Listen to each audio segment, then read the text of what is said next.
This is Matthew Robert Payne. I think Joel Osteen is a helpful preacher. I think that he fulfills a great role in people's lives.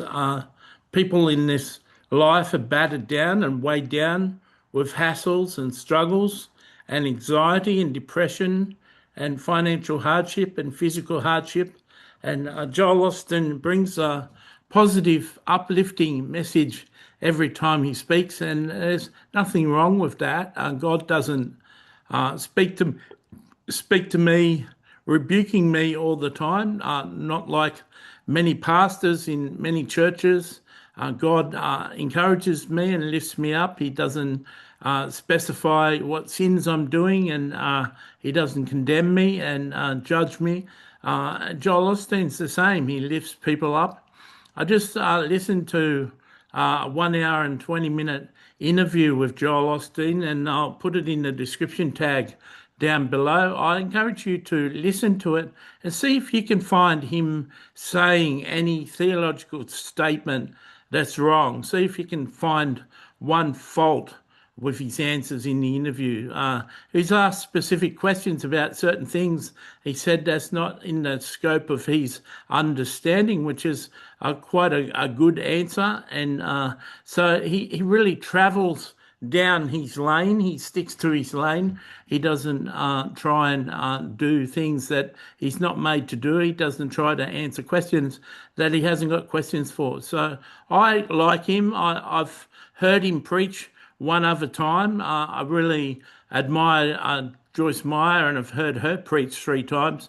So I don't have to hear a person many times to like them.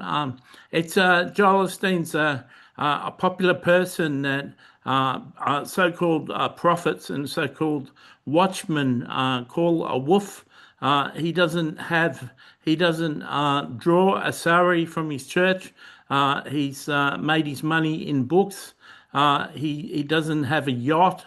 He doesn't have expensive cars. He doesn't have the lifestyle of the rich and famous.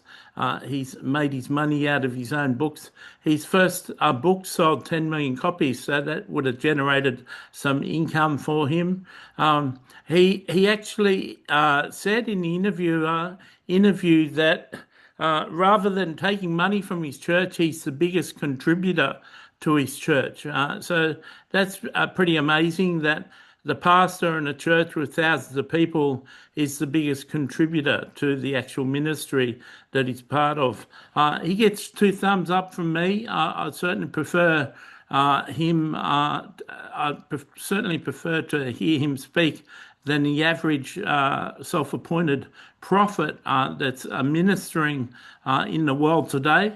I'd love to hear what some of the so-called prophets have to say about the Iran war and how out of touch Israel is. You won't hear Joel Osteen commenting on that.